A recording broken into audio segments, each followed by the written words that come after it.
Have you been trying to substitute healthy alternatives into your meals, but you find the taste and textures lacking?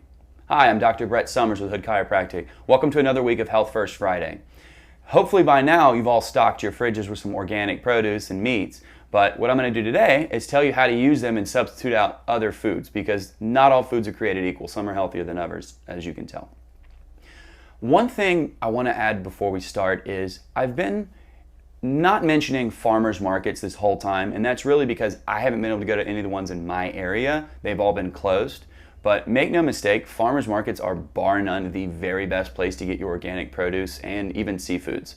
I was going to the one in Winter Garden, which was arguably the best in the country, religiously every single Saturday. But now that I live down in Tampa, St. Pete, I haven't been able to go to the ones down here, so I just can't give any advice on it. But wherever you are, if there's a local farmers market that's open, please go there. It's going to save you a lot of money and you're going to get the best options. So, moving on, what I wanted to do today was talk about one specific vegetable that you can use to substitute out for a lot of others. Today I'm going to talk about cauliflower in lieu of rice or potatoes. Now the reason being is rice and potatoes are very heavy in starch and carbohydrates, and cauliflower, on the other hand, is not remotely near as rich in that. And also, cauliflower is very rich in diindolylmethane, which is proven to help balance estrogen production in women and also prevent creation of estrogen in men. It's proven to help with breast cancer, colorectal cancer, uterine cancer, helps with PMS. It also helps with prostate enlargement and even breast pain and weight loss.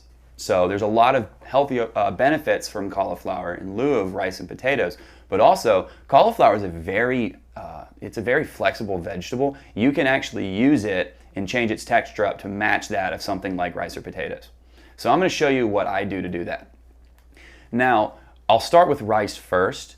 For cauliflower, what you want to do is you can run the cauliflower through a food processor and grind it up until it's small pieces about rice sized.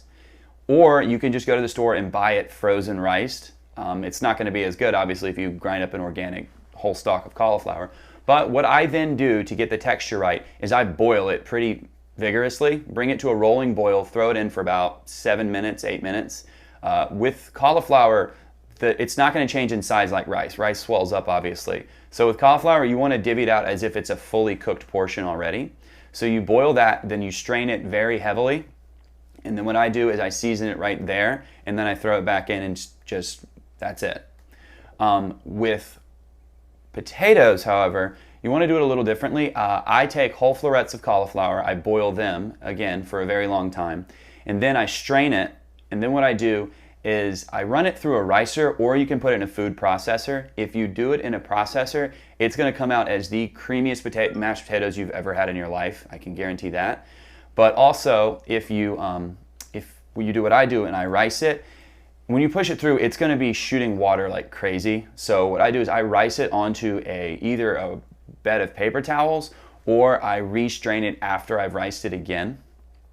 So then once you have it mashed, you can get that texture just right. I like my potatoes a little bit thicker. I don't like it too creamy. But what I then do is I season it, and I'll go ahead and give you some tips for the best mashed potatoes. The secret ingredients are white pepper and Parmesan cheese. Add those two to your mashed potatoes and it'll come out great. One final thing that's pretty great about cauliflower is anyone that's ever made mashed potatoes knows that you do not need to stir it a lot. If you stir it too much, it gets very gummy and it ruins the texture. With cauliflower, you never have to worry about that. You can stir it for 10 straight minutes and it's going to come out with the same texture. So what I do is I add heavy cream and a little extra Parmesan cheese, and you can thicken it up that way and it comes out perfect. So that's it for this week. Let me know y'all's results, and don't forget to click like and subscribe and share this with your friends. Y'all have a good one.